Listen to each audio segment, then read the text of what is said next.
Hello everyone. I bet you're watching this video to relax your mind and drift off to sleep. So if you enjoy it, don't hesitate to like, leave a comment, subscribe to the channel. And while you're at it, let me know where you're from and what time you're watching. Are you ready? The exciting story begins right here. Story 1. Lori was born on December 31, 1976, and was adopted by Thelma and Heraldo Soares. Her parents met when they served as missionaries for the Church of Jesus Christ of Latter-day Saints in Rio de Janeiro, Brazil. Her parents instilled in her a love for her faith.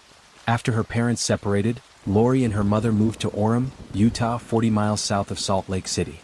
Here she attended Orem High School, where she was known for her organization, determination, and fun personality. Lori's high school years marked a significant milestone for her as she met Mark Hacking. Their relationship quickly blossomed, and they became known for their high school couple antics. They attended all the homecoming and proms together, appearing like any other young couple in love. Mark Hacking, known for his helpful nature, often spent time at Lori's home and took care of errands around her mother's house. He would even offer to fix things, earning him a special place in the hearts of Lori's family. Lori's brother jokingly expressed jealousy because Mark received more attention from Thelma, Lori, and his mother than he did. However, Lori's family genuinely appreciated Mark's willingness to assist and care for them. Lori and Mark's puppy love grew into a full romance, and on August 7, 1999, they married in Bountiful, Utah. By 2004, Lori was working as an assistant manager at a financial institution, while Mark, having just graduated from the University of Utah, had recently been accepted to the University of North Carolina at Chapel Hill in their medical school. Mark's plans to attend medical school were not a surprise, as he came from a prominent and intelligent family. Both his father and brothers were doctors, and another of his brothers worked for the government. In the summer of 2004, Lori and Mark planned to move from Utah to North Carolina. Lori, who was pregnant, was thrilled about the move, as was Lori's mother Thelma, who couldn't wait to be a grandmother. She particularly hoped for a little girl with big curls like Lori. On July 19, 2004, Lori, a 30-year-old woman, mysteriously vanished without a trace. At approximately 5:15 a.m., who was 5 months pregnant at the time, had set off for a jog at Memory Grove Park near Creek City Canyon. It was her routine to head for work in Canyon City afterward. However, Lori never arrived that afternoon, prompting her boss to contact her husband Mark. Mark, immediately worried, called the police to report Lori's disappearance. Mark arrived at Memory Grove Park at 10:07 a.m., knowing that this was the final location where Lori was supposed to be, and found Lori's vehicle in the parking lot. Memory Grove Park was eerily quiet, and Mark's heart raced with fear. Patrol officers met him outside the park and briefed detectives on the circumstances surrounding Lori's disappearance. Patrol officers feared the worst, believing that Lori may have fallen into the canyon, gotten hurt, and become stranded in the dense woods. Given the nature of Lori's disappearance, the patrol officers believed that it was crucial to involve the homicide detectives. The steep walls of the canyon added to the urgency of the situation, as officers were concerned that the pregnant woman could have sustained injuries and be in need of immediate assistance. Lori Hacking's mysterious disappearance shocked the community and prompted an outpouring of support and assistance from friends and family. Her husband, Mark Hacking, appeared devastated as he pleaded for help in finding his missing wife. His public appeals generated attention from various media outlets, and he willingly spoke to any reporter who inquired about Lori's disappearance. He expressed deep concern and pleaded for anyone to assist with the search.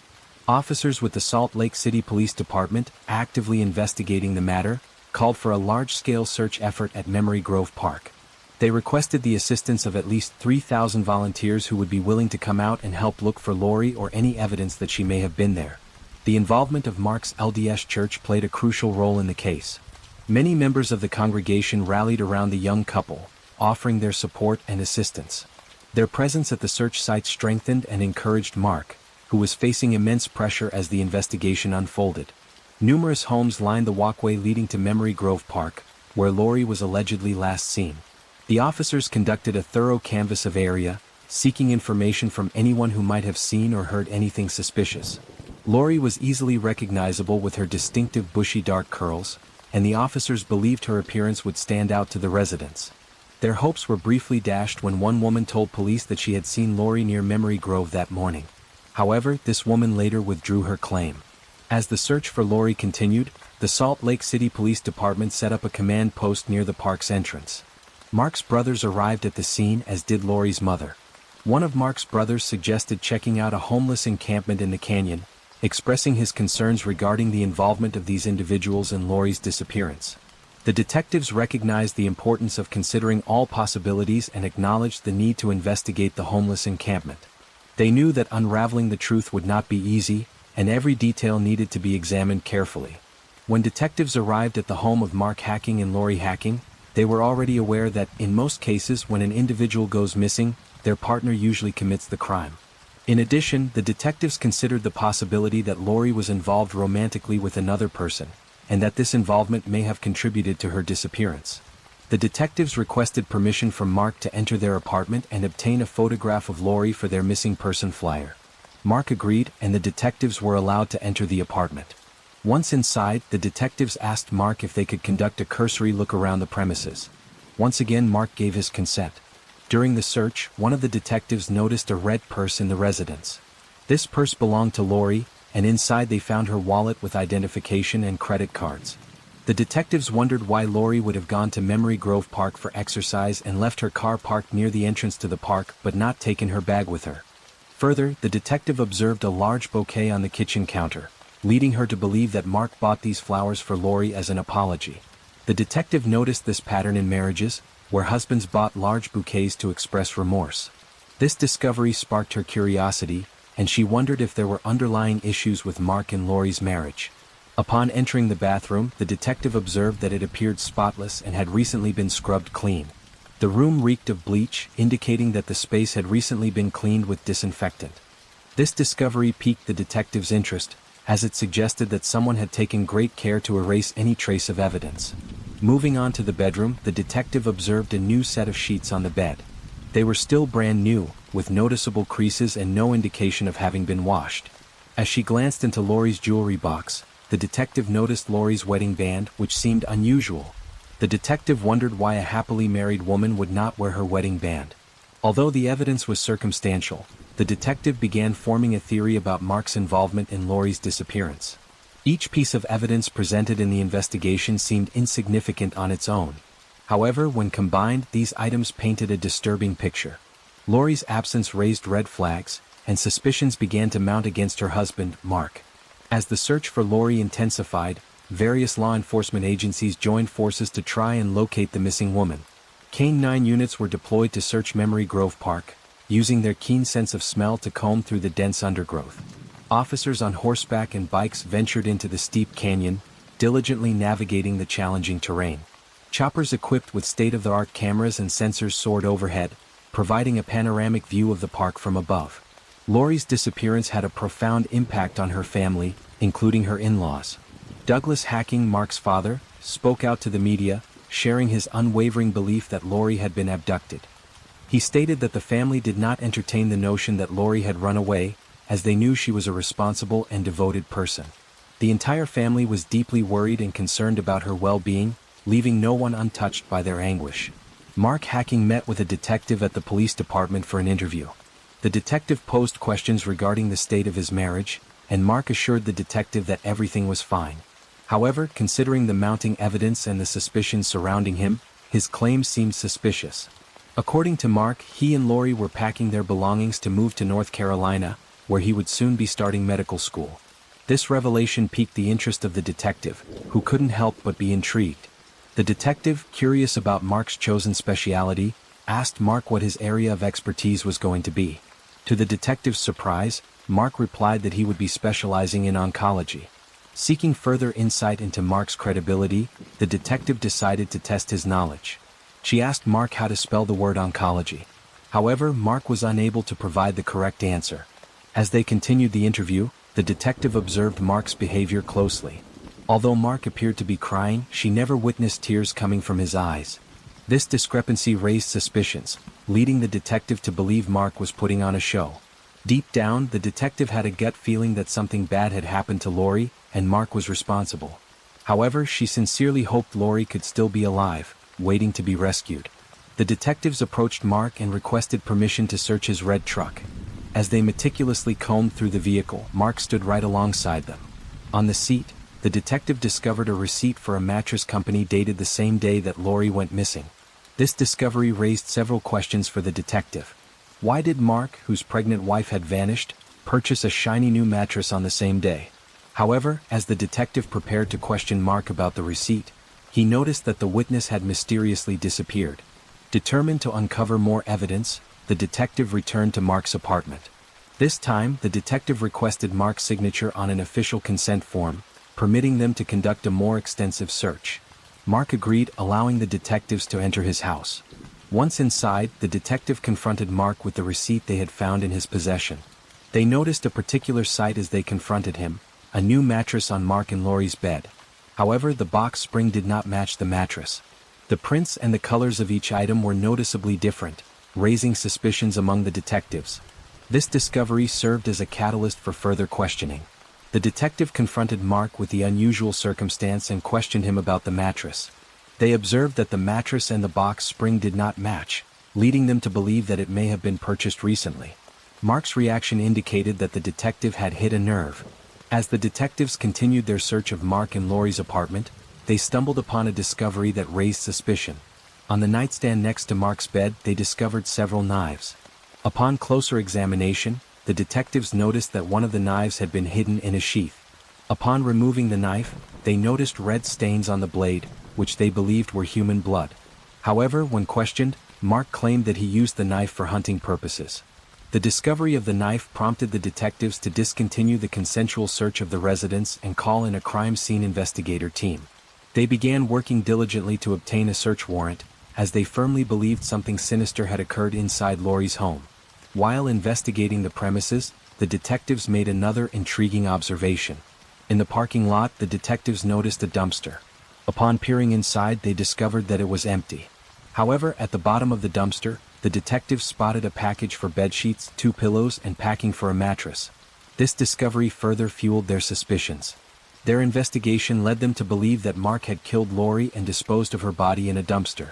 When the detectives spoke to her superior sergeant about the suggestion regarding the possibility that Lori's remains might be present at the landfill, the sergeant dismissed these concerns as too extensive and costly.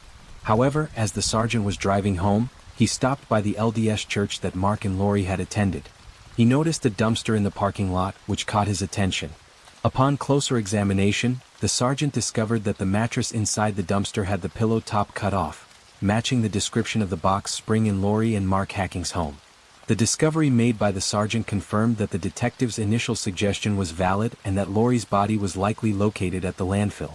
Around the same time, the officer on night watch called to inform the police working on Lori's disappearance that Mark had been spotted at a local motel, running around naked. This incident further fueled suspicions surrounding Mark's involvement and added to the body of evidence suggesting his involvement in Lori's disappearance. An officer arrived at the motel and encountered Mark. The officer noticed that Mark was acting strangely and was completely naked. However, the officer noticed that Mark had the wherewithal to put on his shoes before running around the parking lot, which led the officer to believe that Mark was faking his behavior. Someone in their right mind would not have even realized they did not have shoes on. Mark's brother was called to the motel and assisted the officer in transporting Mark to the hospital at the University of Utah. As the investigation of Lori's disappearance continued, detectives received information from officials at the University of North Carolina at Chapel Hill. The officials contacted the detectives and informed them that Mark Hacking, who was scheduled to start an oncology program at the university, was not registered for classes. Furthermore, they had stated that they had never heard of Mark Hacking. That afternoon, the detective visited Mark at the hospital. The detective was surprised that Mark no longer exhibited any signs of emotional distress. Instead, he seemed relaxed and content. Mark was seated comfortably, engrossed in eating a pizza and watching television. The detective initiated the interview, reiterating the same line of questioning that had been conducted previously. Mark continued to stick to the story that Lori had never returned home from her morning jog. As the interview progressed, Doug, Mark's father, was present. Doug pressed Mark, urging him to tell the truth if he had done something. However, Mark met his father's gaze with a determined expression, maintaining that he had not done anything. Confident in his son's integrity, Doug believed Mark's words. After thorough investigations, the detectives discovered that Mark was not enrolled in medical school in North Carolina. They confronted Thelma, Lori's mother, with this information, hoping to shed light on Mark's true intentions. Thelma initially refused to believe the detectives, dismissing their claims as mere speculations. However, her resolve faltered when the detective revealed that Mark had never graduated from the University of Utah. This revelation left Thelma in a state of shock and disbelief. Thinking back to past events, Thelma realized that there had been signs that something was not quite right. During Mark's graduation ceremony at the University of Utah, she heard him vomiting in the bathroom. The illness prevented him from attending the ceremony. But feeling sorry for her son-in-law, Thelma took a picture of him in the cap and gown later in their apartment. Initially, Thelma remained loyal to her son-in-law Mark, thinking there was no way he would ever hurt Lori. However, the detectives believed that he was a fraudster who had initially made himself sick in order to avoid having to tell his wife and mother-in-law that he was not graduating. The detectives believed that Mark's lies had finally caught up with him, and this played a role in Lori's disappearance. On July 20, 2004, 24 hours into the investigation of Lori's disappearance, a store clerk from a nearby shop contacted the detectives to report an incident on the evening of July 18 at 9:45 p.m. The clerk stated that Lori and her boyfriend Mark had entered the store and purchased a soda. According to the information provided, Mark exhibited strange behavior and approached the store clerk, whispering instructions not to inform Lori that he had frequently purchased cigarettes there. Upon reviewing the CCTV footage from the store during that time, the detectives were able to confirm the clerk's account. The video showed Lori dressed in green scrub-style pants and a tan shirt, and Mark entering the shop. The detectives believed that this was the last confirmed sighting of Lori alive. The search efforts for Lori continued for 3 days, with hundreds of people coming out to assist in the search. Thelma, Lori's mother, made an emotional plea to the public, begging for the return of her only daughter. She pleaded that if anyone had Lori, they should let her go. Because it was July, the temperatures in the canyon reached upwards of 100 degrees. The scorching heat made it grueling for the searchers, but their mission to find Lori continued relentlessly. However, while this was going on, Mark was in the hospital recovering from a mental health episode. His brothers, growing increasingly suspicious of Mark's involvement in Lori's disappearance, pressed him again for answers. This time, Mark confessed that he did something. He admitted to having killed Lori. According to Mark, Lori had discovered that he wasn't a graduate of the University of Utah, who was supposedly attending medical school in North Carolina. This revelation shattered Lori's trust in Mark, leaving her devastated. She felt that her whole life had been built on a lie. Before Lori could file for divorce, Mark decided to take matters into his own hands. He shot and disposed of her body in a dumpster. Once Mark confessed to his brothers and then the detectives, the search for Lori in the canyon was called off and moved to the landfill, and nearly 36 officers showed up at the 10-acre landfill to search for Lori's body. Between the 2 days when the detectives believed Lori's body had been picked up in a dumpster and disposed of in the landfill, nearly 4,000 tons of trash had been dumped there, which presented a significant challenge for investigators as they had to navigate an overwhelming volume of debris. The search for Lori was exhaustive and physically demanding, with temperatures reaching soaring heights. The search for Lori was a coordinated effort involving numerous agencies and professionals. Cadaver dogs and earth movers were utilized to assist in locating any potential evidence. These specialized tools helped narrow down the search area and provide crucial leads. At 8:20 a.m. on October 1, 2004, human remains were uncovered in the landfill. This discovery was a significant breakthrough in the case, offering hope for a resolution to the mystery of Lori's disappearance. The remains were meticulously examined and subjected to a meticulous identification process. Through the use of dental records, the remains were later confirmed to be Lori Hacking. This crucial information provided a definitive answer to her desperate search, offering a shred of closure to her family.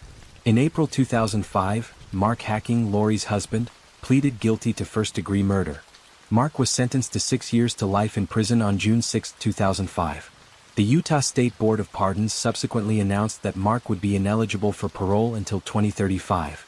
Lori's family decided to remove Mark Hacking's last name from her headstone. This decision was taken to honor Lori's memory and assert her independence in the face of Mark's actions. By removing Mark's last name, Lori's family sought to emphasize her individuality and the strength she possessed throughout her life. 1 year after Mark Hacking's conviction for the murder of his wife, Lori Hacking, it came to light that he had been engaging in illicit activities while incarcerated in the Central Utah Correctional Facility in Gunnison, Utah. It was discovered that Mark had been selling personal items, including auto spares, hand tracing, and other prison forms, on an online website called Murder Auction.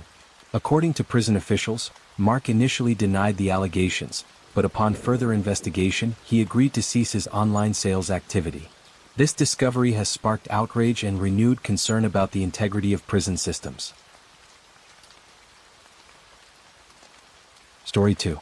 Lauren William Hevelin fostered a newborn baby girl during the summer of 1994. They named her Erin, and she became an integral part of the household.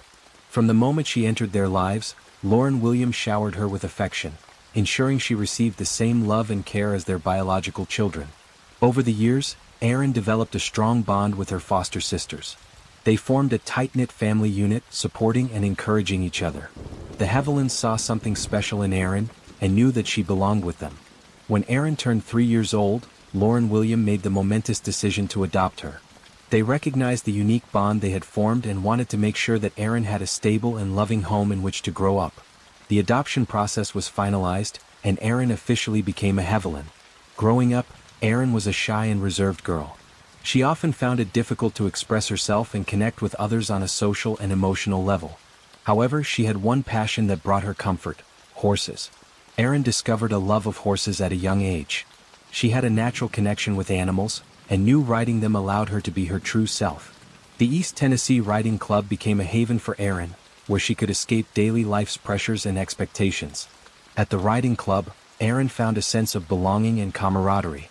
The horses provided a non-judgmental and understanding environment, allowing her to explore her emotions and discover her inner strength. Erin spent hours in the stables, grooming and riding horses, and she found solace in the tranquility of the equestrian world. Lauren William had strict rules for their daughters growing up, especially when it came to dating. When Erin met John Corwin, she immediately knew that she had found someone special. John was kind, respectful, and genuine about getting to know Erin better. However, Erin was aware of the strict rules her parents had in place, so she hesitated to introduce John to her family. After much consideration, Erin decided to tell John about her parents' standards. She knew that if they were ever to become a couple, they would need their permission. John understood the importance of respecting Erin's parents' wishes, so he boldly reached out to Lauren William. Lauren and William were pleasantly surprised when John asked their permission to date there. They appreciated his willingness to adhere to their values and understand the importance of family. After meeting with John, they were impressed by his respectful demeanor and genuine interest in getting to know the Hevelin family. Over time, John won over Lauren William and became an integral part of the family. He respected their traditions, supported them in difficult times, and became a part of their everyday life. John quickly became a trusted and loved member of the Hevelin household. As Erin and John grew closer, their relationship blossomed. They became an official couple, and it felt like John was more than just her boyfriend. He was now a part of their family. John fit right in with the Hevelin sisters, spending quality time with them and creating lasting memories. After graduating from high school, John decided to enlist in the Marines. He had a strong sense of duty and a desire to serve his country. On Erin's 18th birthday, John surprised her with a proposal. It was a mix of excitement and nervousness for him as he dropped to one knee and asked the question he had been longing to ask.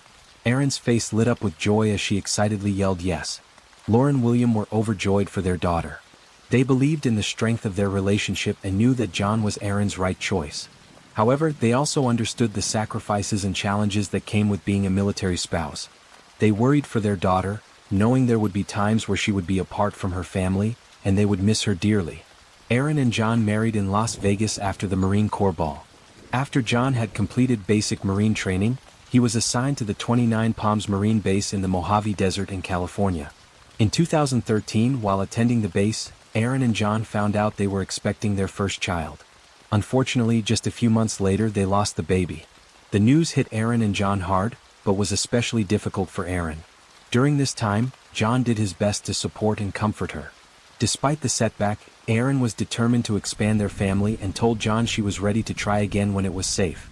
4 months after losing the baby, Erin decided to take a pregnancy test. To her surprise and joy, the results were positive. Excited and anxious to share the news, Erin decided to wait until her mother's upcoming visit to California in June. She believed seeing Laura's reaction in person would make it more meaningful and memorable. In addition to announcing the pregnancy, Erin and Laura planned to visit several attractions in San Diego, including SeaWorld and the zoo. They were looking forward to spending time together and creating new memories. The The mother and daughter planned to take hikes through Joshua Tree National Park. To scout hiking trails for when her mother visited, Erin decided to visit the national park on June 28.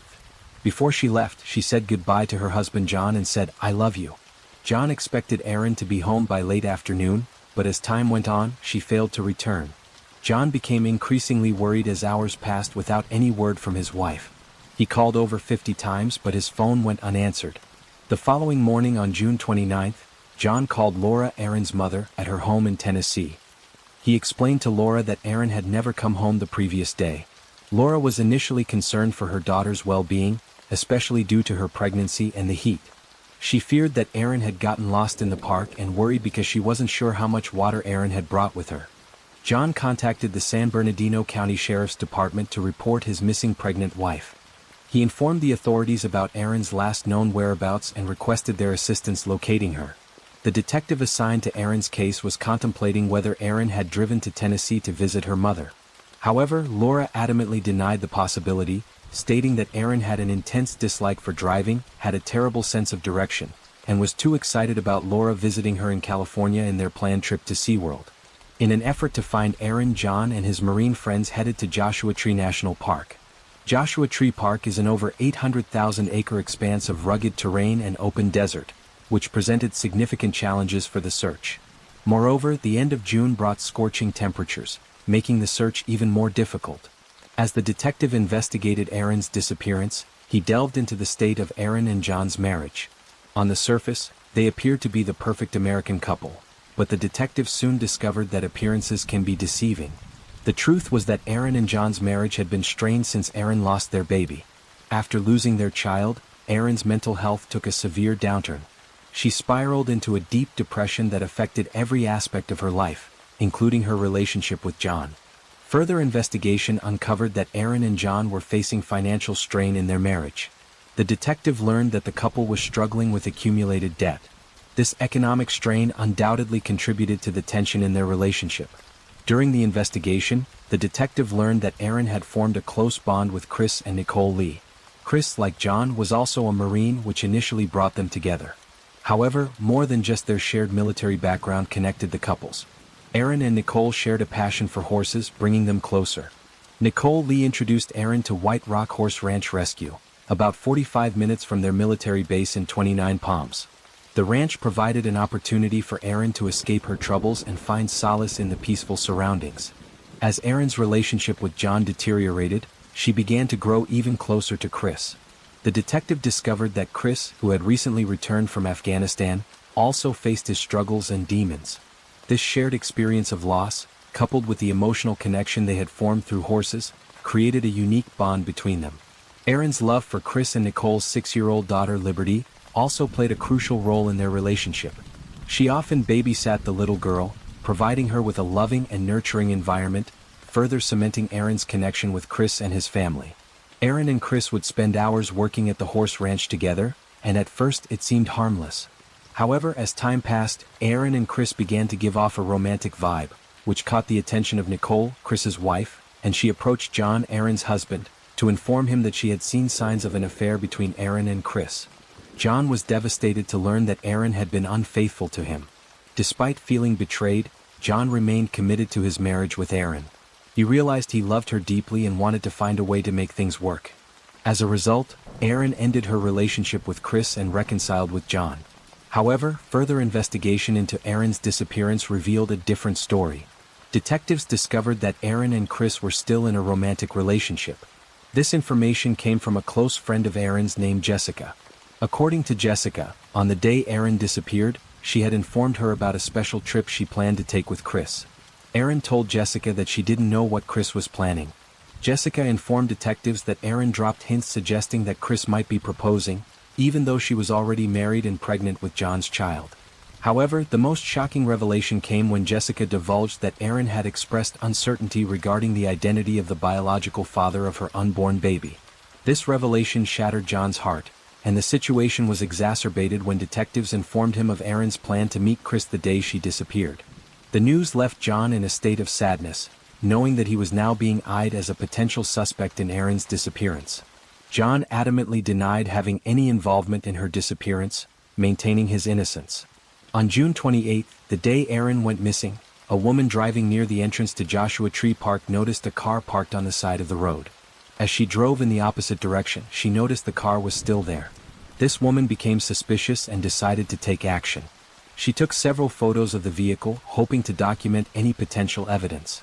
2 days later, on June 30th, another person who saw the car still parked outside Joshua Tree National Park entrance reported it to the police. When the officers arrived, they checked the vehicle's registration. To their surprise, the registration came back as belonging to Erin Corwin. The woman who had captured the car's photo on June 28 also played a significant role in the case. She decided to turn over those images to detectives, hoping they could use them for the investigation. The detectives investigating Erin's disappearance focused on where her car was parked at the entrance to Joshua Tree Park. Upon examining the scene, they noticed a peculiar set of shoe impressions forming a loop from the driver's side door to a spot where there was visible tire tracks. This discovery led the detectives to believe that Erin drove to this location, parked her vehicle, and got into another car. Chris claims that he only knew Erin a little bit, but the detectives were aware that they had been involved in an extramarital affair. The detectives confronted Chris about his statements, questioning why he lied about his relationship with Erin. He explained that at the time, he didn't think it was necessary to divulge every detail to the police, as he believed that it wasn't relevant to the case. However, Chris eventually admitted to having a romantic relationship with Erin. Despite what Chris was telling them, the detectives did not believe him. The detectives told Chris they had evidence that on the day Erin disappeared, she went to Joshua Tree National Park to meet him. Chris admitted that he and Erin had discussed running away together. However, he insisted that he was never actually serious about it. His reason was his love for his 6-year-old daughter, Liberty. He stated that he would never consider abandoning her. Chris initially denied inviting her to go to the park with him and said Erin overheard him discussing his plans to visit the area. He concocted a story about her being asked to go. The detectives, lacking concrete evidence against Chris, resorted to bluffing by telling him that they matched tire tracks found at the entry of the park to his vehicle, implying that he was the one who met with Erin that day. Upon hearing this, Chris appeared nervous and admitted to the detectives that he might have entered the area where Erin had parked her car. However, he insisted that it was after Erin had left the spot. He claimed that he never saw her on the day she vanished. The detectives then focused on White Rock Horse Ranch, where Erin spent significant time caring for the horses. They spoke to the owner, who informed them that on the day Erin disappeared, Chris' wife, Nicole, sent a text message stating that Chris would not be showing up for work at the ranch that day because he was sick. However, when Chris and Nicole returned to the ranch the following morning, they appeared tense and uneasy. When the news spread of Erin's disappearance, the owner told the detectives Nicole expressed her belief that Erin was faking her disappearance for attention and sympathy. During the investigation, the detectives discovered that Chris and his family were planning to return to Alaska soon, as he was nearing the end of his military service. The owner of White Rock Horse Ranch allowed Chris and Nicole to use her SUV to transport some of their belongings for their move. She also gave the detectives access to search the vehicle after Erin was reported missing. Investigators came across a potato launcher inside the SUV, which was considered an illegal weapon in California. This discovery provided probable cause for the detectives to arrest Chris. However, he was released on bail on July 5, 2014. 1 week after his release, he was discharged from the Marines. In the meantime, the search for Erin continued in San Bernardino County. When he took a polygraph examination, John Corwin, Erin's husband, was cleared of suspicion, which determined that he was truthful. By that point in the investigation, the detectives believed that Chris had lured Erin to Joshua Tree National Park, where he murdered her and disposed of her body in one of the mine shafts. A lucky break came in the days after Erin's disappearance, when a friend who went with Chris on the mine scouting mission before the incident showed detectives the images he took during that trip. With these images in hand, detectives recruited a cave expert to examine the photos. This cave expert narrowed down the spot where the pictures were taken in the Mojave Desert. The expert claimed that the location was the Rose Peru mine, but there were several mines in that area, meaning that Erin's remains could be in any of them. Determined to find any trace of Erin, a massive search of the Rose Peru mine began. The search lasted for weeks, with the detectives meticulously examining every corner of the desert in search of any clues. Despite their best effort, the search yielded no positive results. As the search continued, the detectives remained hopeful that they would find closure and bring justice to Erin. On August 14, 2014, as the search continued for the missing woman, a member of the San Bernardino Cave rescue team detected a stench of gas emanating from a mine. The rescue team immediately dispatched a member down the mine shaft to determine the source of the gas smell. Upon closer examination inside of the mine, they discovered a human leg. With the discovery of the leg, the rescue team wasted no time in removing the body from the mine. Alongside the body, several items of evidence were recovered, including a makeshift torch made from a skirt, a propane tank, and a bottle of Sprite. These objects provided crucial clues in the investigation. Once the body was recovered, it was transported to the medical examiner's office for examination. Upon examining the remains, the medical examiner discovered that the remains belonged to Erin Corwin. Further investigation revealed that she had a garrote wrapped around her neck, which indicated that the cause of death was strangulation. A garrote is a weapon or tool designed to restrict airflow by putting pressure on the throat or windpipe. It typically consists of a handle or handle-like structure attached to a wire, cord, or other flexible material. The implement is wrapped around the victim's neck or other parts of the body, applying pressure that restricts or cuts off the oxygen supply. Based on the evidence found at the scene, an arrest warrant was issued for Chris Lee. Charges of first-degree murder were brought against him in relation to Corwin's disappearance and murder. During the trial, several witnesses came forward to testify about Lee's interest in learning how to dispose of a body in the weeks leading up to Corwin's disappearance. Their statements strengthened the prosecution's case. One of Chris Lee's friends recalled seeing a white propane tank in his car, similar to the one discovered with Erin Corwin's body. This friend asked Chris why he had a propane tank, and Chris reportedly replied that he was going to blow up a mine. Another witness, a close friend of Erin's, testified that Erin was in love with Chris and was planning on leaving her husband John for him. On the day Erin went missing, she was said to be excited about her special trip to Joshua Tree National Park with Chris. During Chris's trial, the prosecution called a DNA expert from the crime lab to testify regarding evidence found at the scene. The expert testified that the green t-shirt used to create the homemade torch found beside Erin's body in the mine had Chris Lee's DNA on it. This expert further informed the jury that the swab from the mouth of the Sprite bottle found beside Erin's body tested positive for DNA, and both Erin and Chris's DNA were found. The prosecution's theory in the Erin Corwin murder case was that Chris Lee took her to Joshua Tree National Park under the guise of a romantic trip, but his intentions were sinister. According to the prosecution, Chris met Erin at the entrance of the park and persuaded her to get into his car. However, instead of heading towards scenic viewpoints or hiking trails, he drove her to the Rose Peru mines. Once there, Chris allegedly strangled Erin with a garrote and dropped her body down the shaft. He then tried to dispose of any evidence by blowing up the mine using a homemade torch, which he created using his t-shirt and a propane tank. The intent was to destroy both Erin's body and any potential evidence that could link her to Chris. However, Chris decided to not follow through with his plan for some reason. It was not clear why he did not proceed with the explosion. Chris Lee took the stand in his own defense. He informed the jury that he had always planned to leave the United States Marine Corps by June 2014. This decision was driven by his desire to move on and start a new chapter in his life. Additionally, Chris revealed that he intended to end his relationship with Erin and relocate to Alaska, where his wife and daughter would accompany him. According to Chris, on June 28, he had planned a hunting trip for himself and Erin. The purpose of this outing was to create an opportunity for them to have an honest conversation. Chris stated that he had picked Erin up from the park's entrance and driven to the Rose Peru mine, a secluded area known for its natural beauty. However, Chris claimed that Erin had reservations about the safety and location of the mine. As a result, she elected to remain in the car while Chris unloaded his supplies from the truck. Chris testified that he returned to his car, where Erin was listening to music, which allowed them to engage in conversation. During their conversation, Chris informed Erin about his decision to relocate to Alaska with his family. In response to this news, Erin expressed her desire to accompany him. She emphasized the importance of being in his daughter's life. However, Chris had a different perspective on the situation. He informed the jury that his wife, Nicole, had discovered that their daughter was being sexually abused. Chris believed that Erin was responsible. While sitting in the car near the mine, Chris confronted Erin with the question of whether she had touched his daughter inappropriately. According to Chris, Erin became visibly nervous and started to stutter as she confessed that she had indeed abused his daughter. This revelation left Chris deeply concerned and upset, prompting him to protect his daughter. During his testimony, Chris admitted to the jury that he became filled with anger and hate towards Erin upon learning of the abuse.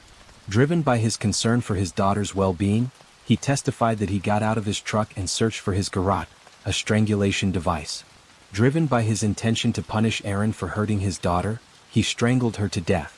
After killing Erin, Chris took her body and dragged it into the mine shaft. He then proceeded to push her into the mine, ensuring she would never be found. Chris Lee was found guilty of Erin Corwin's murder and was sentenced to life in prison without parole. John Corwin, Erin's husband, firmly denies Chris Lee's allegation that Erin abused Chris and Nicole's daughter.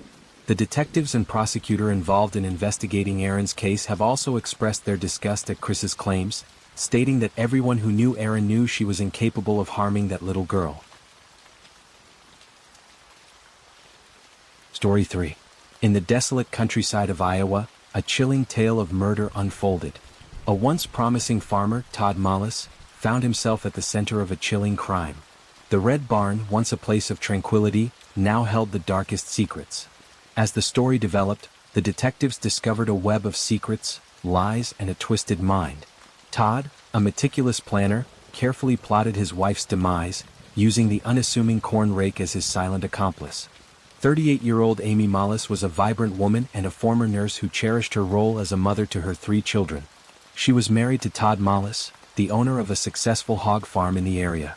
Known among residents of Delaware County, Iowa, as a hard worker, Todd was known for his dedication and commitment to his family and farm. As a hog farmer, Amy demonstrated a deep passion for agriculture. Farming was her true calling. Amy took great pride in her farming skills and was committed to the well-being of her animals. She derived immense joy from seeing her farm thrive. Amy also had a fondness for fishing and camping. Spending time outdoors was one of her greatest passions, and Amy cherished every moment she spent in nature. Her love for the outdoors extended to her garden, where Amy spent hours tending to her plants. She loved nothing more than creating a thriving ecosystem in her backyard. Coming from the Midwest, college sports held a special place in Amy's heart. She was a dedicated fan of the University of Iowa Hawkeyes, cheering on her favorite teams with passion and enthusiasm. Her love for athletics extended beyond football and basketball. She closely followed all the sports played at the college. Despite her tomboyish demeanor, Amy had a unique creative side. One of her many passions was designing and making t-shirts.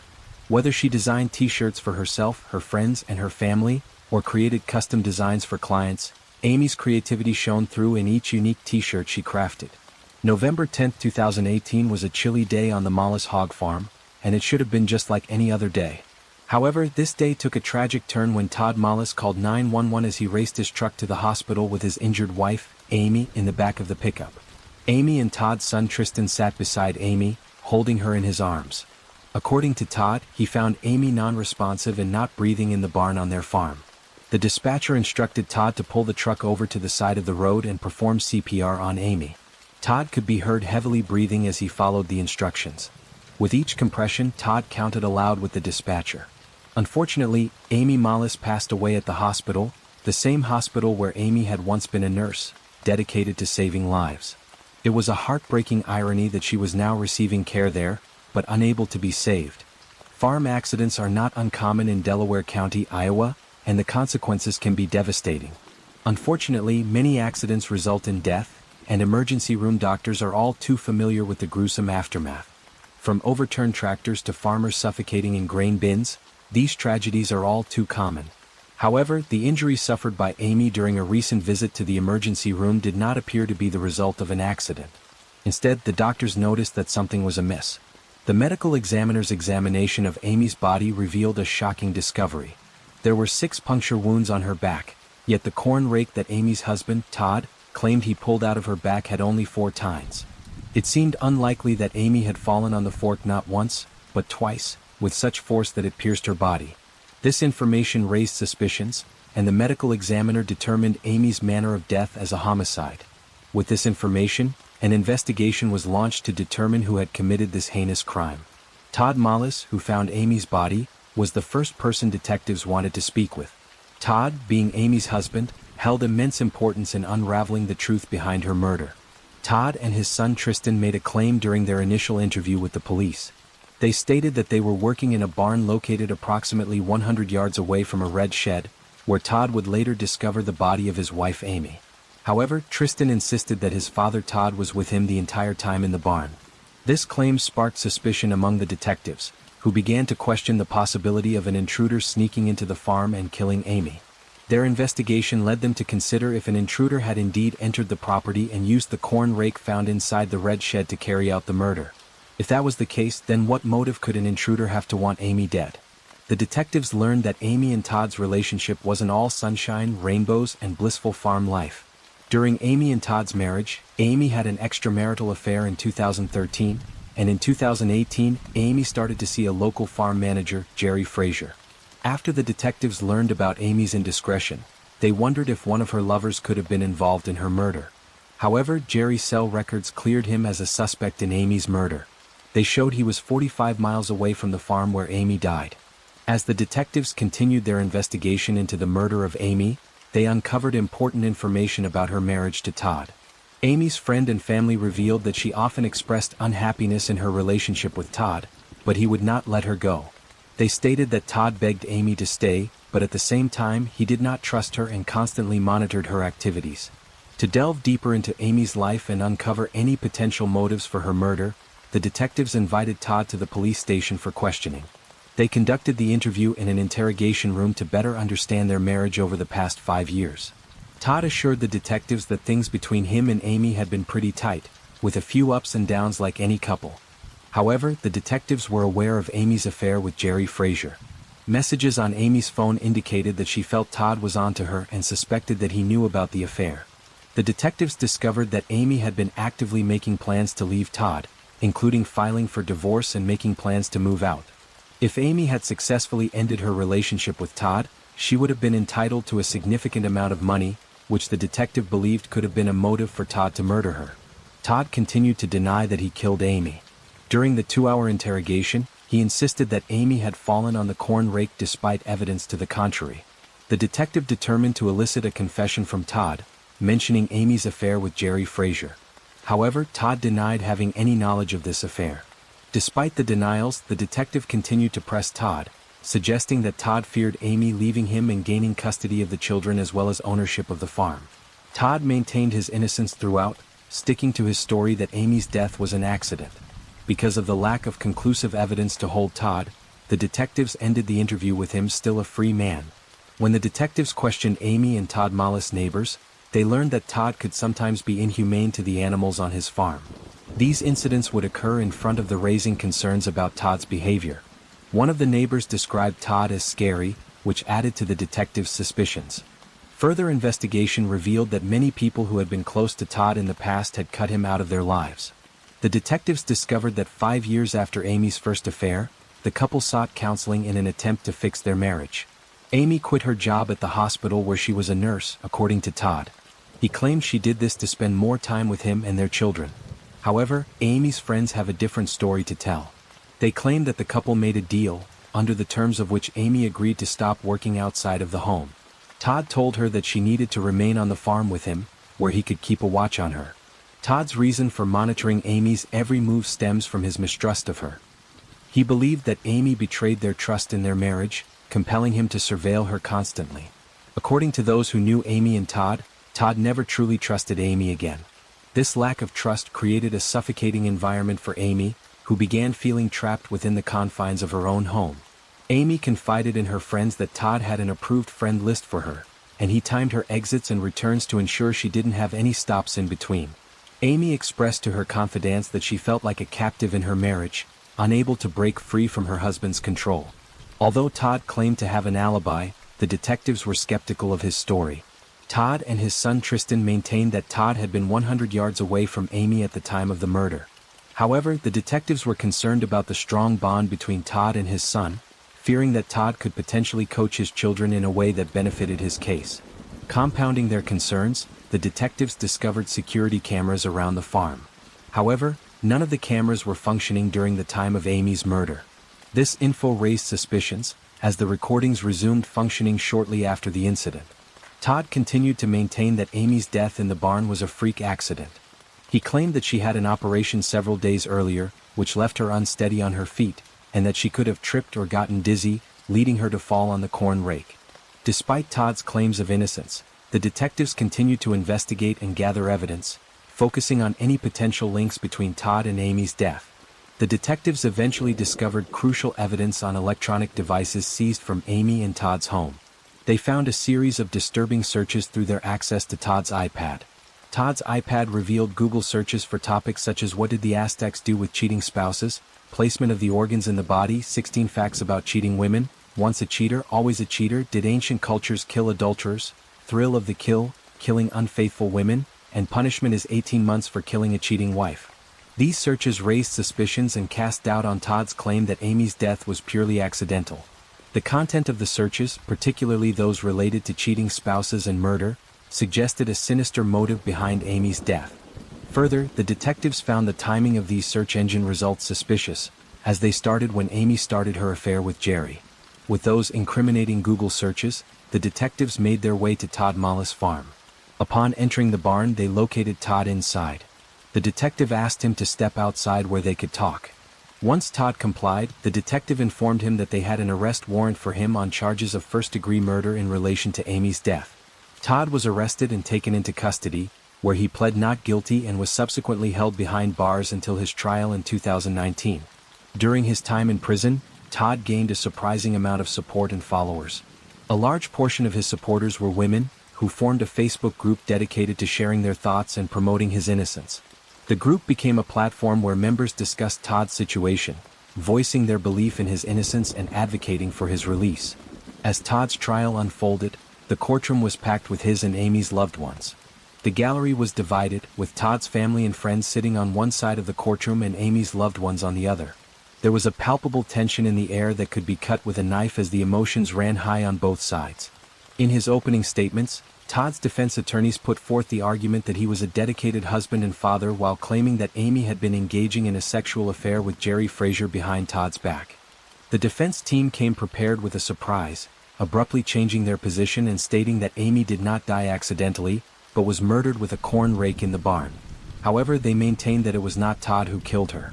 The defense argued that Todd's initial statement that Amy died by accidentally falling on the corn rake was an honest mistake. They contended that Todd had misunderstood the situation, believing it to be an accident. On the other hand, the prosecution had to prove beyond reasonable doubt that Amy's affair with Jerry Frazier, her intention to divorce Todd, take the kids and half the farm, was the motive behind Todd murdering her. Friends of Amy testified on behalf of the prosecution, alleging that Amy had been constantly upset and crying about her marriage with Todd. These friends revealed that Amy had confided in him that Todd had told her that the farm had been in his family since he was 11 years old, and that he would not give even an acre up to her if she was to divorce him. This revelation painted a chilling picture of Todd's possessive and controlling behavior, leaving Amy's friends concerned about her safety. One friend who had witnessed Amy's distress was particularly worried. She told Amy that she feared Todd was going to kill her. This friend knew that Todd was not the type of person who could be messed with, and she had a genuine concern for Amy's well-being. Unfortunately, her fears proved to be prophetic. One of the key witnesses in Todd's trial was Jerry Frazier, Amy's lover. Jerry took the stand and confirmed his alibi, providing proof to the jury that he had no opportunity to murder Amy. Jerry told the jury that he and Amy met regularly, perhaps more than once per week, for clandestine rendezvous. These meetings took place in secret locations, primarily on their farms or along back roads. Sometimes they utilized motels as meeting places. Jerry revealed to the jury that Amy had confided in him that if Todd were to find out about their affair, he would make Amy disappear. That confession shed light on the intensity of Todd's jealousy and his anger towards Amy. It painted a picture of a violent and dangerous relationship, where Amy feared for her life if her secrets were exposed. Tristan, Amy, and Todd's oldest son and Todd's alibi testified from a remote location via the internet. On the day Amy died in 2018, Tristan had maintained that he was with his father Todd the entire time in the barn located 100 yards away from the crime scene. However, when Tristan testified in 2019 during Todd's trial, his story changed.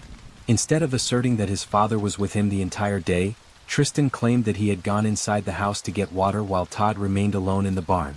This revision in his testimony presented a significant blow to the defense, as it provided Todd with some time to walk to the red shed where Amy was working, kill her with the corn rake, and return to the barn 100 yards away, all before Tristan arrived back from getting water. To try and bolster his defense, Todd decided to testify, although defense attorneys usually advise against that. Todd believed that by directly telling his story to the jury, he would be able to communicate his innocence more effectively. He argued that his son Tristan was only out of the barn for a matter of seconds during that time. He remained in the barn working and never left. The prosecutor, however, was not convinced by Todd's testimony. During cross-examination, the prosecutor brought up the suspicious Google searches that investigators had recovered from Todd's iPad. These searches suggested Todd's interest in obtaining information about infidelity. Todd denied doing those searches and claimed he had no idea how they ended up on his device. However, Todd's denial did not deter the prosecutor, who had access to additional evidence. The state attorney received a phone call from someone who had watched the trial at home on court TV. This person claimed to have analyzed Todd's 911 call to the dispatcher and felt they had detected whispering under Todd's breath as he performed CPR on Amy. According to the caller, they had heard Todd saying, "cheating whore" and "go to hell cheating whore" during the call. This information surprised everyone involved in the case. If the caller's claim were true, it could have significant implications for Todd's defense.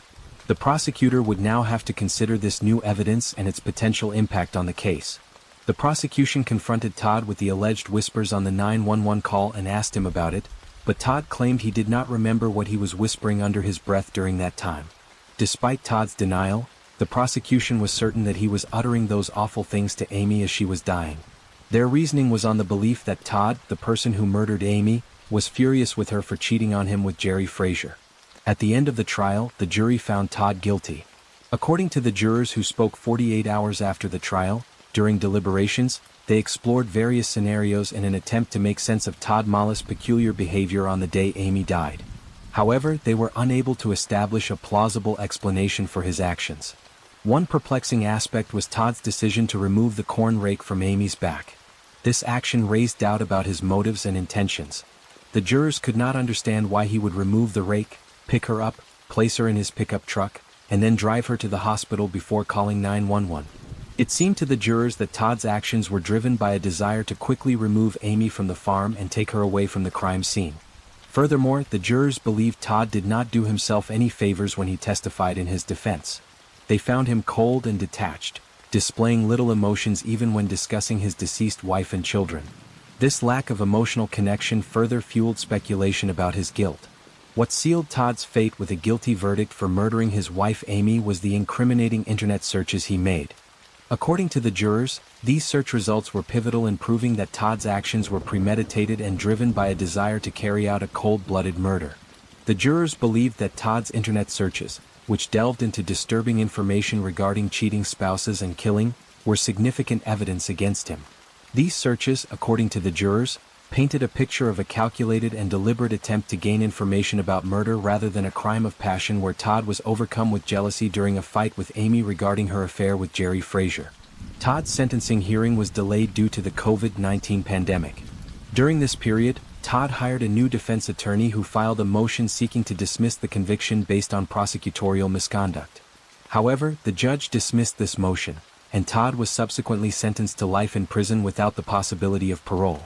In 2023, Todd Mollis filed a petition for a retrial, arguing that the material facts had not been presented or heard during the original trial, which necessitated a reversal of his conviction. Todd asserted that his trial counsel had failed to follow the defense strategy he had requested, and he wanted to present the argument that Amy's death was accidental rather than a murder. However, his defense attorney instead pursued the theory that Amy's death was a homicide.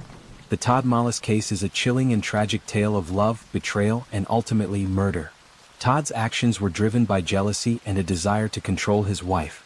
He constantly monitored her every move, seeking out any perceived signs of infidelity. Testimony from Amy's friends and family painted a disturbing picture of Todd's erratic behavior and violent tendencies.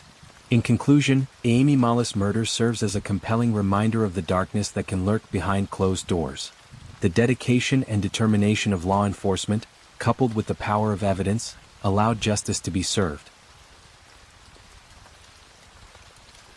Story 4.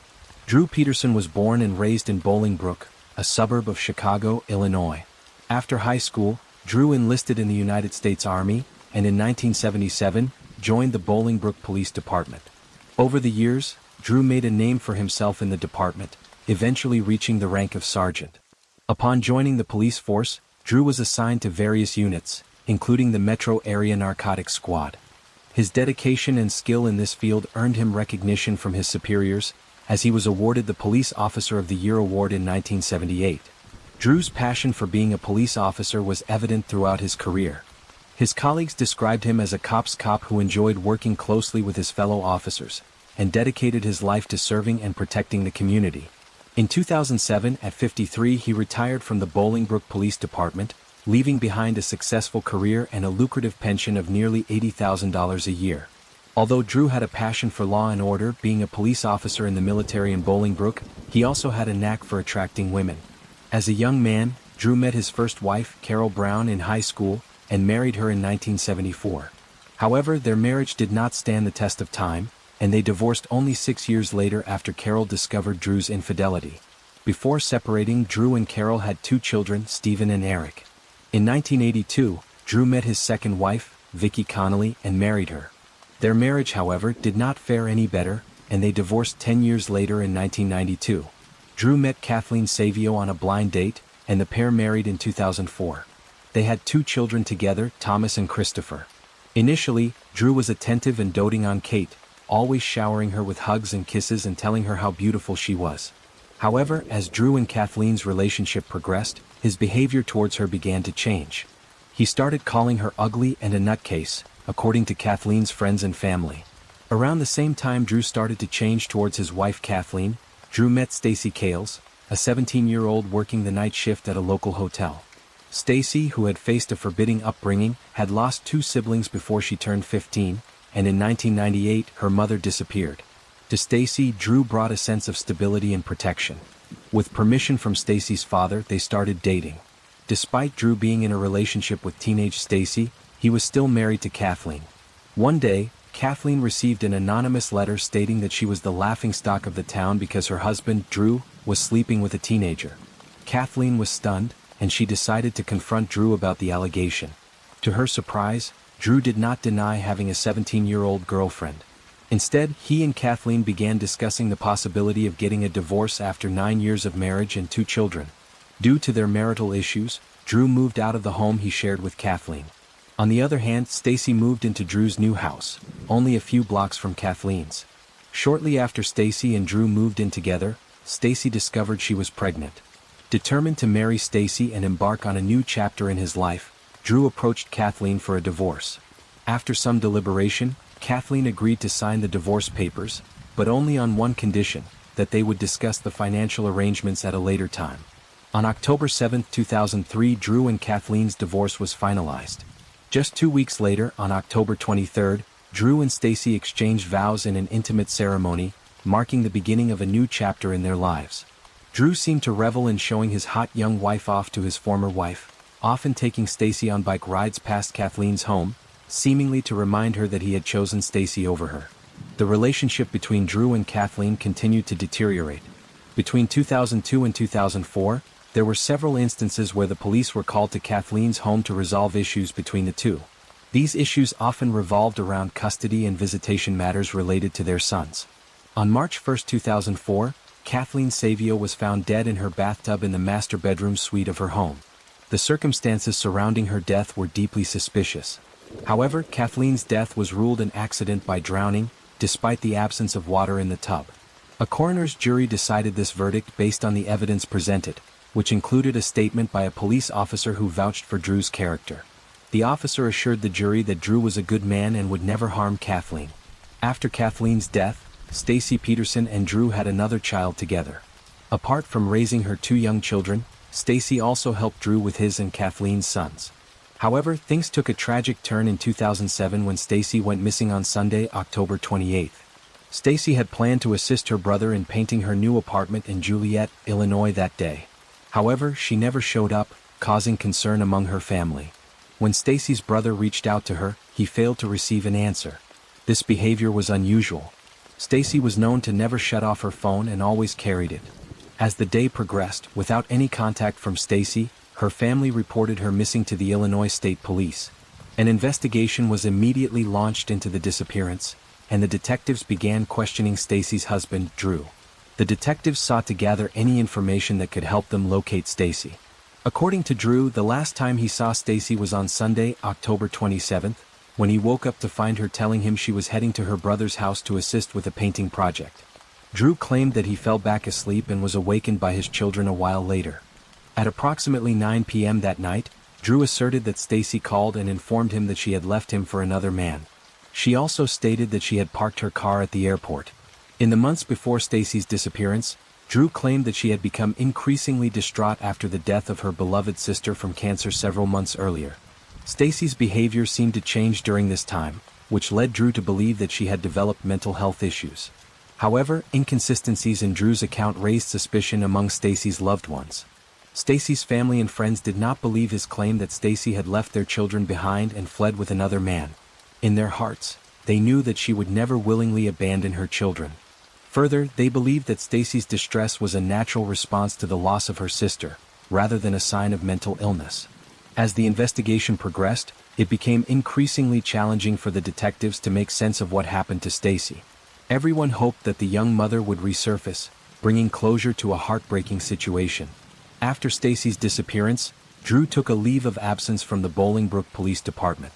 He ultimately retired from his job, allowing him to receive his full pension. Since Drew was never convicted of a crime related to Stacy's disappearance, he was allowed to retain his pension. During the early days of the investigation, conflicting accounts and rumors surrounding Stacy's disappearance emerged. However, one thing that stood out was Drew's unwavering stance. He adamantly denied having any involvement in her disappearance and maintained his innocence throughout the media frenzy. Meanwhile, Stacy's friends and family remained concerned about her whereabouts. They organized searches and posted flyers throughout the city, urging the police to the search for Stacy soon became a community effort, with people from all walks of life coming together to help find her. Despite the widespread efforts, no trace of Stacy could be found. The police conducted thorough investigations, searching ponds, several search warrants on Drew's home, and even using cadaver dogs. However, no evidence was found to suggest that Stacy had met foul play or had any involvement in her disappearance. Drew took every opportunity to speak publicly about the case. He appeared on Good Morning America with a message for Stacy, urging her to come forward and let the public know where she was. In an interview with Larry King, Drew referred to himself as the mom to his children, saying that he had taken on the roles of both parents since Stacy's disappearance. Drew portrayed himself as a victim, falsely accused by overzealous investigators and the media. His demeanor conveyed a sense of entitlement and arrogance, as if he believed he was above the law. 2 months after Stacy Peterson vanished without a trace, the police announced that Drew Peterson was the prime suspect in her disappearance. This news shocked the public, as Drew had previously been seen as a respected police officer and pillar of the community. In addition to the investigation into Stacy's disappearance, the authorities also announced that they were reopening the case of Drew's third wife, Kathleen Savio, who tragically died under mysterious circumstances. Illinois officials obtained permission to exhume her body on November 13, 2007, in order to carry out further investigations. Drew appeared on the Today Show following that day, vehemently denying any involvement in either tragedy. Despite mounting evidence to the contrary, he insisted that he was innocent and expressed his disbelief that Kathleen's death was being reclassified as a homicide. As the police investigation intensified, new information came to light that painted a darker picture of Drew's relationship with Kathleen. Kathleen's loved ones told investigators that Drew had threatened to kill Kathleen and make it look like an accident in order to avoid giving her half of his pension. This chilling revelation further strengthened the belief that Drew was capable of committing such heinous crimes. Furthermore, the medical examiner's re-examination of Kathleen's body determined that the cause of death was homicide, contradicting the initial theory that she died by accident. This development came as a blow to Drew, who had been maintaining his innocence all along. In response to the medical examiner's findings, Drew expressed shock to the media, stating that he'd always believed that Kathleen's death was a result of a household accident. When the detective spoke to Drew Peterson's second wife, Vicki Connolly, she alleged that during their 10-year marriage, Drew had threatened to murder her and make it look like an accident. She also alleged that Drew had physically abused her throughout their relationship. Vicki's daughter, who lived with Drew until 17, corroborated her mother's account. The detectives learned that Stacy had expressed a desire to end her marriage to Drew. Stacy's friends and family informed them that Drew had accused her of not being attractive enough for him. As a result, Stacy had taken various measures to enhance her physical appearance, attempting to please Drew. Stacy had pursued cosmetic enhancement procedures, including breast implants, LASIK surgery, a tummy tuck, and braces on her teeth. These measures were driven by a desire to meet Drew's expectations and improve her appearance in his eyes. However, these efforts seemed vain, as Drew continued to harbor resentment and jealousy towards Stacy. Despite Drew's fears, Stacy's seemingly innocent interactions with others continued to cause him distress. Drew was deeply possessive and believed that Stacy was constantly cheating on him. As a result, he attended her gym sessions to ensure her safety and monitor her activities. However, Drew had maintained a steady presence of a girlfriend by his side. Drew's stepbrother, Thomas Murphy, came forward with crucial information. Thomas claimed he helped Drew carry a large blue barrel that felt warm to the touch into Drew's SUV. Afterward, Drew drove the vehicle and the barrel to an unknown location. Thomas's account was corroborated by Rick Mims, a friend of Drew's, who admitted that he and Drew purchased 3 blue 55-gallon plastic containers from their employer, a cable company, in 2003. Rick Mims also provided photos of these barrels to the detectives working on the case.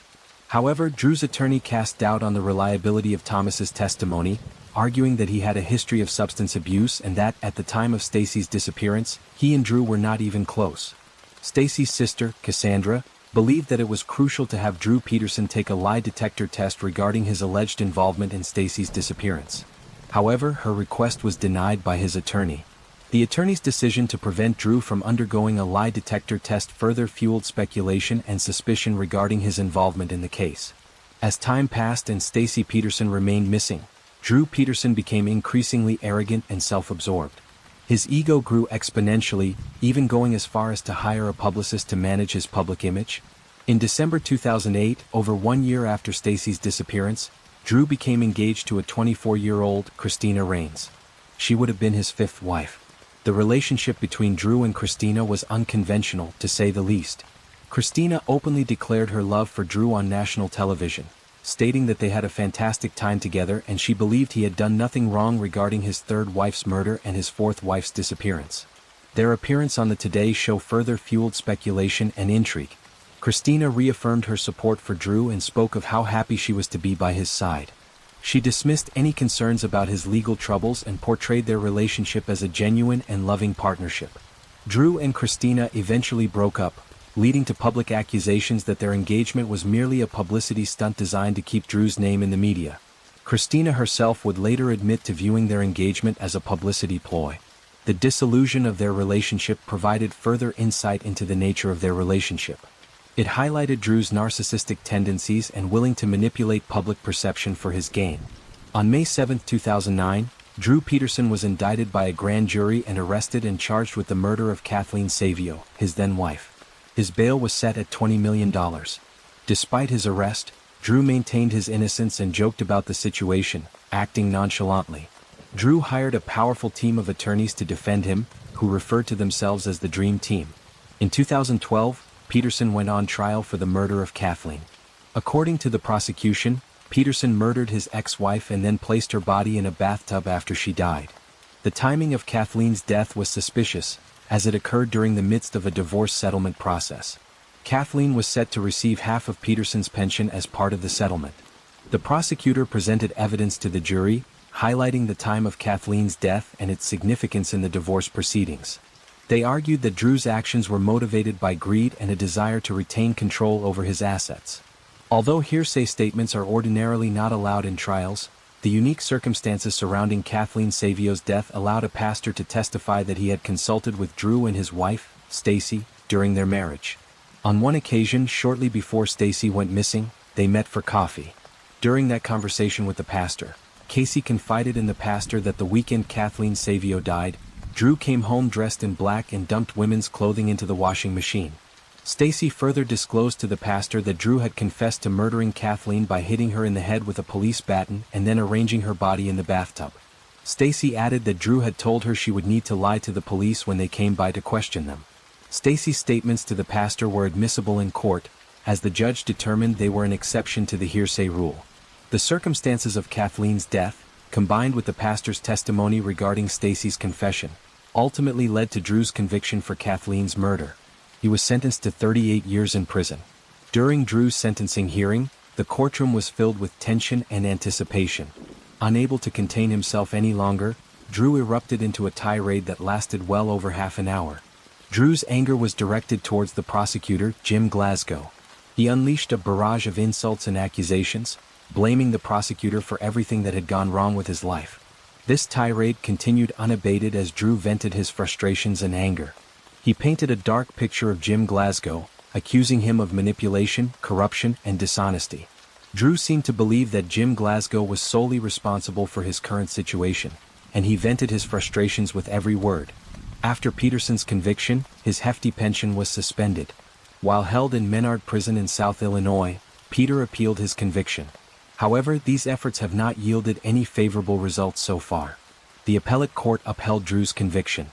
During his time at Menard Prison, Drew allegedly tried to have a fellow inmate kill Jim Glasgow, the man who prosecuted him. Drew offered to pay $10,000 to have Glasgow killed. However, the inmate reported Drew's plot to his attorney, who contacted the police. The police placed a wire on the inmate, allowing them to record their conversations with Drew. Drew Peterson was charged with solicitation to murder for hire and was sentenced to another 40 years in prison. This additional sentence further solidified his status as a convicted felon and eliminated any possibility of his release in the near future. The disappearance of Stacy Peterson remains unsolved, and Drew continues to be the prime suspect in the case. Stacy's family and friends continue to seek justice for their loved one. They hope that one day, Drew will confess to killing Stacy and reveal the location of her body. However, one of Drew's older sons has expressed skepticism about the likelihood of Drew telling the truth. He believes that his father desires to go out as a martyr, maintaining his innocence throughout. Despite Drew's unwillingness to cooperate, Stacy's family and friends remain steadfast in their pursuit of truth and justice. In May 2022, it was revealed that Drew Peterson's former defense attorney, Joel Brodsky, is considering the release of confidential information protected by attorney-client privilege. This decision has sparked debate among legal professionals and the general public regarding the ethics of disclosing confidential information and the potential consequences that may arise.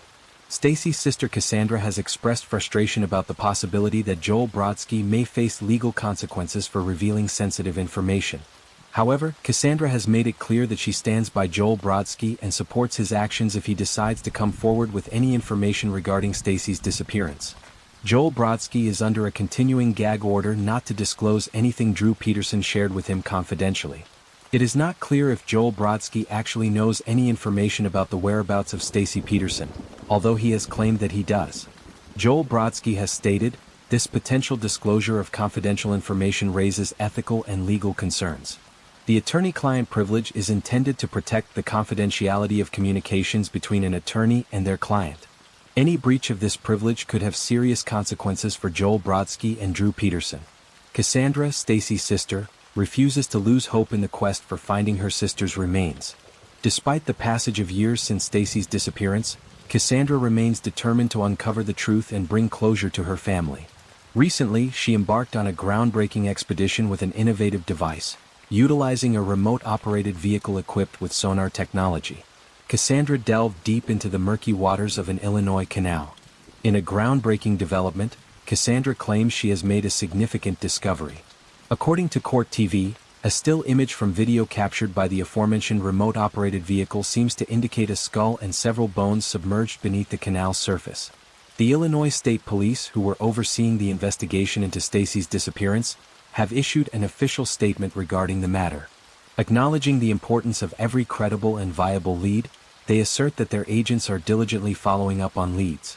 Cassandra, dissatisfied with the police department's response, decided to take matters into her own hands. She invested her funds into special tech that continued to improve, eventually allowing her to bring the necessary equipment in from Alaska. Her latest discovery was presented to the police, but she was told when they went for a dive in the area they found only a rock and declared the area was clear.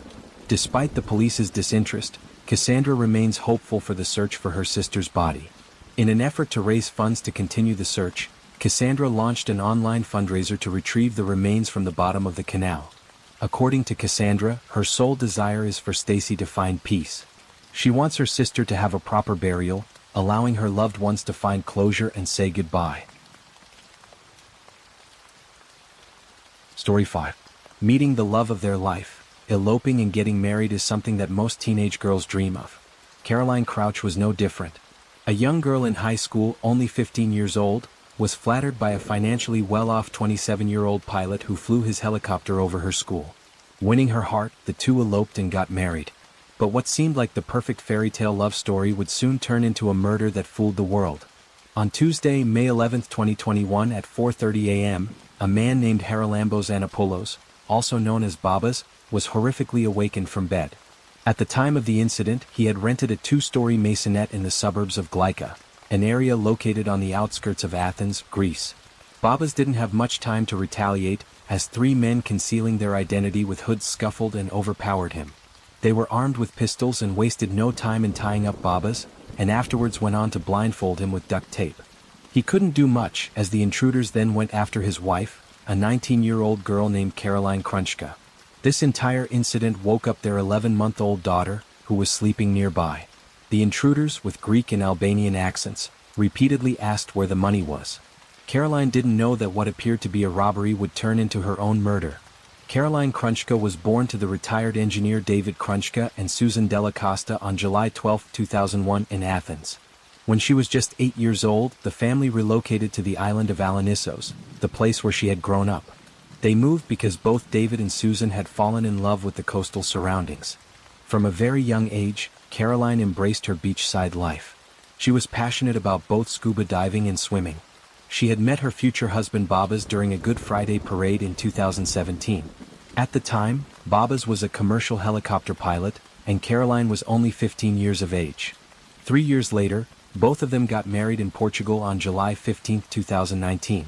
A few days prior to her murder, Babas and Caroline had purchased a plot of land. Both Babas and Caroline had plans to build their dream house on the land for themselves and their infant daughter. To facilitate purchasing the land, Caroline had gotten 50,000 euros as a gift from her parents. As for the construction costs, the couple had around 10,000 euros hidden away in their house. The public in Greece at the time didn't rely much on banks, as they were at continuous risk of facing bankruptcy. In light of such circumstances, it was common for the general public to have cash stashed away in their house, as it was deemed a safer option. Caroline probably had a similar perspective for storing cash, and by no means would have anticipated what would happen on May 11th. A cry for help. Both Babas and Caroline alongside their daughter were tormented with fear as the intruders asked about the end. In an attempt to end the abyss that had befallen them, Babas told them exactly where the money was hidden, a location that's deemed rather unconventional. The intruders opened the Monopoly board game box and took all the money Babas and Caroline had stashed away for their dream house. But they didn't leave. Each one of them kept roaming from room to room as they snatched jewelry and other items of considerable monetary worth. The looters wanted more, but Babas and Caroline had given up all they had and, in a desperation and fear, begged for their lives and that of their daughter. Babas could hear the screams of his wife as the intruders held a firearm against the 11-month-old infant. Although blindfolded, he fought continuously against the restraints. However, the rope around his neck was tightened to the extent that he kept fainting in and out of consciousness. He eventually fainted and then regained his senses after a while. Once conscious, he discovered that the men had left the house.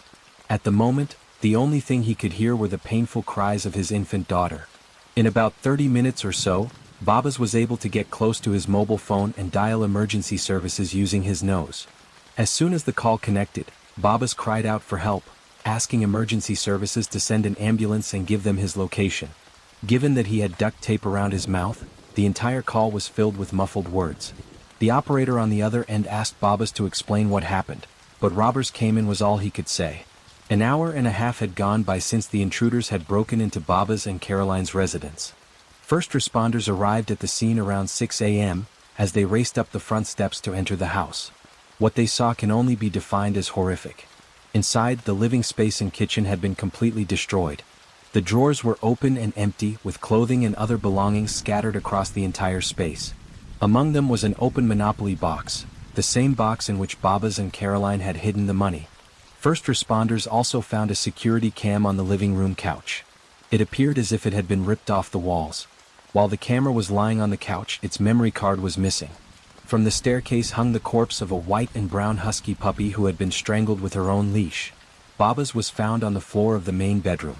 His eyes and mouth were covered in duct tape that reached his neck, and restraints kept his hands and feet behind his back. On the bed, lying face down, was Caroline Crouch. Their infant daughter was beside her, crying and clapping as she pushed her mother in an attempt to wake her up. Caroline is declared dead. Their daughter, while in evident distress, appeared to be unharmed. First responders, however, were quick to observe Caroline's pale skin and determined that she was murdered. Babas went into visible shock when he was freed from his restraints and saw the corpse of his wife, the woman he'd been in love with for the past 5 years. The officers were quick to ensure the safety of the infant and began to interrogate Babas. Based on his side of the story and the state of the crime scene, the presence of 4 men was determined. Police officers concluded that 3 men had entered the house while the 4th kept watch.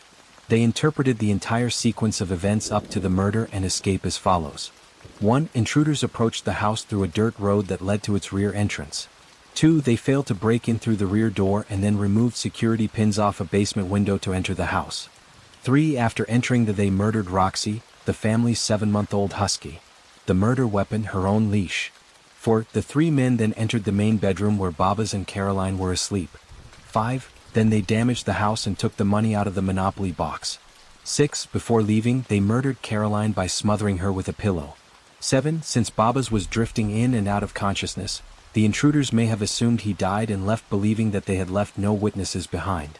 As far as Caroline's death is concerned, it was revealed that it was not an instant experience. The 20-year-old female suffered an attack that lasted for around 6 minutes. Bruises across her body showed signs of retaliation, and those on her lips and tongue hinted at the possibility of sharp objects being used. No signs of sexual assault were found. Investigation and speculation. Although the damage done to the couple's house was immense, no concrete evidence was left behind by the intruders. The only thing that emergency first responders found in the house was the hood of one of the intruders. Based on how Babas had described the event, it was concluded that the hood must have fallen while Babas was retaliating. This may have been a small piece of evidence for a case of such magnitude, but the hood falling off was enough for Babas to get a glimpse of the culprit. A sketch depicting an overweight, dark-skinned, tall individual was created based on the details Babas shared. Despite being disoriented, Babas was able to identify 2 firearms that were used as well. According to him, the intruders had a black pistol and a silver Colt. Details of the investigation revealed that intruders were able to escape with €10,000 in cash and jewelry worth €20,000. In addition, police concluded that this was an act of professional criminals who had observed the family and waited for the right moment to strike. Furthermore, a police spokesperson had stated it was brutal and violent and went on to categorize it as an act of someone with a lack of emotions and a strong antisocial personality. Numerous speculations soon followed as details of the investigation provided more and more insight into the murder. A key trail of thought in everyone's mind was that if money was the motive, why was murder necessary? Some other speculations put forth the claims such as, the intruders were high on drugs and could not control their actions, or maybe Caroline saw or knew them. Caroline resisted and fought back given that she was a black belt kickboxer and intruders had to silence her to keep her under control. Alarms being raised as Caroline may have started to scream when her 11-month-old daughter had a gun against her temple. While all of this was mere speculation, the investigators were certain about one thing: the attack was premeditated. The reason for such an assumption was that the intruders knew the couple had money hidden in the house. Based on this assumption, the police questioned Babas and Caroline's inner circle. They believed that the gang had been given a tip. Alongside these interrogations, security cam footage from homes and businesses in close proximity was also examined.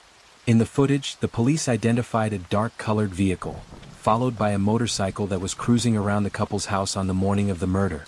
Caroline Crouch is laid to rest. Caroline Crouch was laid to rest 3 days after the murder. Her burial site was the Greek island of Alonissos, the same place her parents had fallen in love with and the same place where she grew up. Babas paid tribute to his wife and said he was lucky that he had met Caroline, very lucky that she loved him, and even more lucky that she was the mother of his daughter. He went on to say that their daughter would grow up not remembering her mother. Babas added that Caroline was the joy of life and will always be near him through their daughter. While Caroline was being laid to rest, a car was pulled over in northeast Greece as a routine stop. Inside was a 36-year-old Georgian national male, Georgi Haradishvili, en route to the Bulgarian border. He had handed over his passport, but it was soon identified as a fake. Who was this man and how is this related to Caroline's murder? This man was soon identified as Georgi Haradishvili, a violent criminal who had multiple prior convictions. He was wanted for 12 break-ins that were committed all over Athens over the past 6 months. What painted him as the likely culprit was the fact that 3 of these crimes were committed around Bavis and Caroline's neighborhood. One of the 3 was in December, when Haradishvili and 3 others broke into a house through a rear window, similar to what happened with Bavis and Caroline. They then continued to drag the female occupant by the hair and threatened to slit her throat. During that robbery, the group had stolen $10,000 cash and jewelry. Their next hit was on March 7th, just 2 months before Bavis and Caroline made it to their hit list. During this robbery, they tied up 4 others and an older couple, along with their cleaning lady, the loot, cash and other items of significant monetary worth. If patterns aren't enough to paint him as the culprit for the murder, then guess what? He had remarkable similarities with the sketch that was made using Bavis' description of the intruder. The evidence racked up against Haradishvili included a history of violent break-ins, an attempt to flee the country and resemblance to the sketch. Given all of this, the police were confident that they had found their man. Haradishvili was arrested and interrogated for 4 days, during which physical means of getting answers were also used. He was repeatedly questioned about getting to the location, entering the house and killing Caroline. The physical means used to get answers left him concussed. However, he kept his stance and stated that he'd never heard of Caroline Crouch. The evidence police had against him had come up dry. Haradishvili wasn't their man after all, and was cleared of any involvement in the murder. As a consequence, 3 police officers were demoted from the Athens homicide squad. Continuing the investigation, the police set their sights on a local Albanian organized crime group. Initially, they had a list of 100 people that was later narrowed down to 10. These 10 were individuals who were on a list of criminals known as the Red List. Mugshots of each one were shown to Bavis, but the police didn't reveal any other details. The case was taking longer than usual to solve, and the public was beginning to lose patience. Given that crimes based on race had increased, the information on Caroline's case were so scarce that even a huge monetary reward went unclaimed. Residents of Athens by now were living in fear, not knowing who would be the next victim. Media reports from the time cited experts saying that this was not an ordinary case, and if it was, it would have been solved. Some investigation details that were revealed stated that there was no DNA or fingerprints. Caroline's family were obviously grateful for the continued pursuit of justice. Bavis told journalists that he wishes that what was happening to him would never happen to anyone else. He backed police efforts and continued to front the media, all to keep Caroline's case alive. Bavis was even active on social media, answering questions and expressing gratitude for continued support. A breakthrough came on June 17, 37 days after Caroline was brutally murdered. A small memorial service was being held for her on Olanensis. Those who had come to mourn noticed the detective at the ceremony. The investigators waited until the event had concluded and then began to approach Bavis discreetly, asking to be escorted to Athens. The detectives at the time had new information about the case and urged Bavis to come and identify the man. Bavis, not knowing what lay ahead, agreed.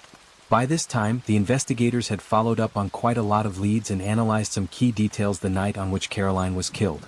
These details didn't add up. Bavis had told the police that the intruders broke in from the basement window, but that window was very small, and with the physique of the supposed killer Bavis had described, it was not possible for that to have been the point of entry. Bavis had also claimed that the house had been trashed by the intruders. However, the neighbors told the police that they didn't hear anything of the sort, and the sounds that night were of a couple's puppy crying in distress. No house being trashed, no calls for help, no crying infant. The house didn't have any fingerprints or DNA. To top it all, the question of why the intruders would tie up a male and fight a female was raised. Bavis had also claimed that the intruders must have taken out the memory card for the living room security camera, but data from the camera revealed that the card was removed at 1:20 a.m., a few hours before the criminals had supposedly entered the house. Further details were that Caroline was wearing a smartwatch that monitored her pulse. Her pulse readings from 3:58 a.m. indicated she was asleep, but the ones at 4:05 a.m. were up by 50%, indicating severe physical and mental stress, and the readings at 4:11 a.m. indicated that her heart had stopped. This was before the time Bavis had claimed the murder took place. Bavis, on the other hand, had a fitness app on his smartphone. Data from the app revealed that he was moving around during the time in which he was supposed to be tied up. The police had also tried to reenact Bavis dialing emergency services with his phone. However, no one was able to do that. Police investigations revealed that Caroline had attempted to book a hotel for herself and her daughter on the night she was killed. A text message sent to her friend also revealed that she was threatening to leave Bavis. Back when Bavis had met Caroline, he was on holiday in Alanissos. His mother had lived on the island and was a teacher at Caroline's school. Bavis at the time was charismatic, clever, loved to take photos and was well off financially. He gained Caroline's attention by flying a helicopter over her school. This was somewhat of a dream that most teenage girls have. But in Caroline's case, she was unaware that this dream would soon turn into a nightmare. She thought they were the perfect match and took her family into confidence, telling them she was happy. Bavis proposed to Caroline a year and a half into their relationship. At the time of the proposal, Caroline was underage but turned 18 3 days later. The couple exchanged vows and settled in Glazennera. In the initial years of their marriage, Caroline attended college in Athens and Bavis continued working as a pilot. Both of them were active on social media, sharing the happy life they were living. From their social media handles, the couple appeared to be in a joyful relationship filled with love and romance. The story in Caroline's diary belonged to completely different genres. In her diary, she often questioned her relationship with Bavis. In the year 2019, she wrote about fighting with Bavis and how serious the fight was. She had mentioned that she was planning on leaving and going to her sister and that she was unsure if she could continue with him. Throughout the course of their marriage, Bavis had become increasingly manipulative and somewhat of a control freak. This behavior was rooted back in their non-traditional wedding. When Bavis and Caroline took vows, they abandoned the idea of having a traditional Greek wedding that would be filled with celebrations, family, and friends. Instead, they had eloped. What may have felt like a romantic gesture from the man of her dreams was indeed an attempt to isolate her. The isolation attempts continued when the couple returned home. Bavis was the only one who put food on the table and Caroline was just a university student without much money. Susan, Caroline's mother, would send some, but that too would be taken by Bavis. In her diary she had written, "I love Bavis so much that I can't leave him, even though this relationship hurts me." Details of a tearful confrontation with her husband were also found in her diary. She had mentioned that she wanted to leave Bavis, but given that she was pregnant, she couldn't. Caroline wrote, "I stayed with him so my daughter would not grow up without her two parents." Another entry dated July 2020 from her diary read, "Today my little one is a month old. It's also the day I told Bavis I want to leave. I feel awful." The diary also had mentions of a house in Athens, located in Hellandry. What started out as a fairy tale love story for Caroline had now turned into an abyss. An abyss filled with pain, horror, despair, and a sense of being estranged. An abyss that she couldn't escape. One that would eventually consume her. Phone records hours before her murder also revealed argumentative and combative texts with Bavis while the two were at home together, serving as a testament to how distant and dysfunctional the relationship had become. The investigators told Bavis that he was the new suspect in the murder case. He was shown overwhelming and irrefutable evidence that revealed the inconsistencies with the details he had initially shared. He was interrogated for 8 hours before he broke down. Eventually, he began to confess, but the confession was one filled with fabrication. He told the police that he and Caroline started arguing on May 10th, the night before she was killed. Bavis went on to say that the couple only fought over their daughter and that Caroline was determined to take her and leave. This had made Bavis lose control given that he claimed that the child was his whole life. Further details of the night from Bavis were that Caroline had thrown the infant child in the cot and told him to leave the house.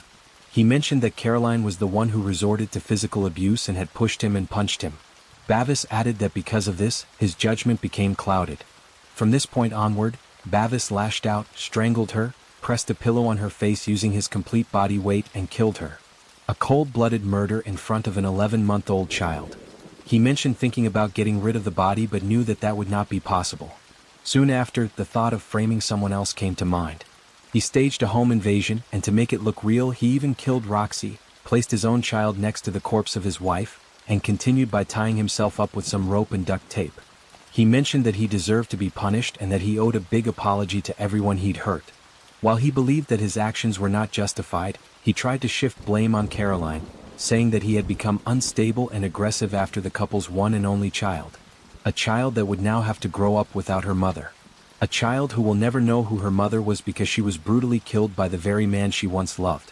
The case was later dubbed the murder that fooled the world. Bavis had become so confident about getting away with the murder that he didn't bother to destroy key evidence. In May 2022, he was charged and found guilty of premeditated murder, preventing the course of justice, lying to authorities, and animal abuse.